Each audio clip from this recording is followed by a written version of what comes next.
العالمين والعاقبة للمتقين والصلاة والسلام على رسوله محمد وعلى آله وأصحابه أجمعين। বিশ্বের অন্যতম দ্বিতীয় বৃহত্তম মুসলিম কান্ট্রি বাংলাদেশ, এই বাংলাদেশের অন্যতম অঞ্চল বন্দর নগরী চট্টগ্রাম, এবং এই অঞ্চলটিতে শুয়ে আছে হাজার হাজার আউলিয়া কেরাম, যে অঞ্চল জন্ম দিয়েছে শতাব্দীর শ্রেষ্ঠ শাইখুল হাদিস আল্লামা আহমদ শফি রহিমাহুল্লাহ, যে অঞ্চল জন্ম দিয়েছে শতাব্দীর শ্রেষ্ঠ মুজাহিদ মিল্লাত, আমাদের একটু দূরে শুয়ে আছে আল্লামা জুনাইদ বাবুনগরী রহিমাহুল্লাহ। এই মুহূর্তে আমি তাদেরকে অত্যন্ত গুরুত্বের সাথে তাদেরকে স্মরণ করছি এবং রবের দরবারে এই দোয়া কামনা করি যেন আমাদের আগামীদেরকে, আমাদের মুরব্বীদেরকে যেন জান্নাতের উচ্চ মাকাম দান করে। সবাই বলি আমিন। আপনাদের সামনে আমাদের সহপাঠী ভাইয়েরা বিভিন্ন বিষয়ে চমৎকার অসাধারণ বক্তব্য রেখেছেন। আমি তেমন কিছু কথা লম্বা করতে চাই না, তেমন প্রস্তুত না। আমি যেহেতু নাম দিয়ে ফেলেছি সেহেতু অল্প কথা বলার চেষ্টা করব ইনশাআল্লাহ।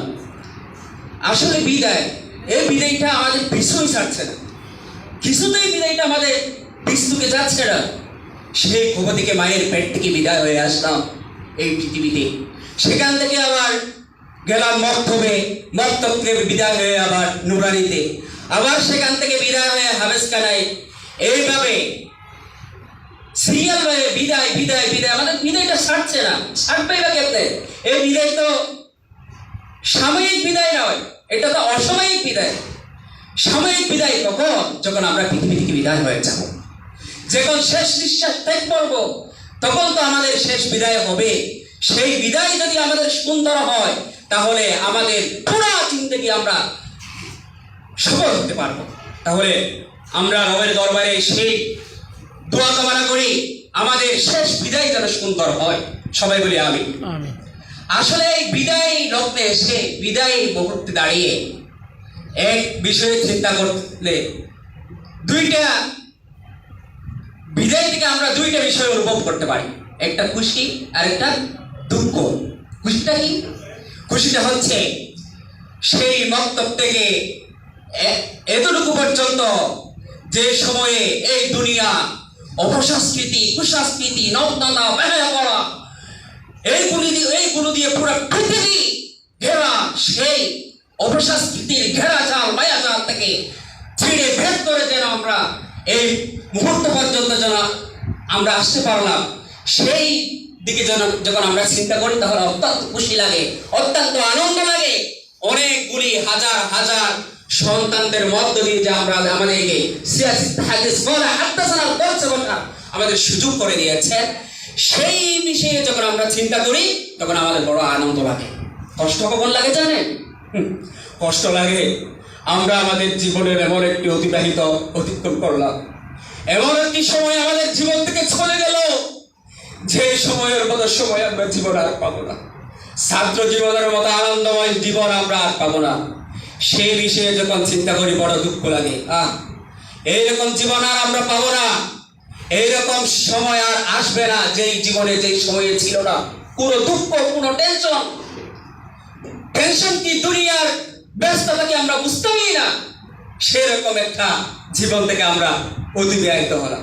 এমন একটা জীবনের দিকে আমরা পা রাখতেছি যেই জীবনে আছে শুধু ব্যস্ততা, দুনিয়ার চাকচিক্য, সৌন্দর্য, মায়াবতা। এই দুনিয়ার চাকচিক্য, সৌন্দর্যের, মায়াবতার লোভে পড়ে যেন আমরা আমাদের অস্তিত্বকে যেন আমরা হারিয়ে না ফেলি।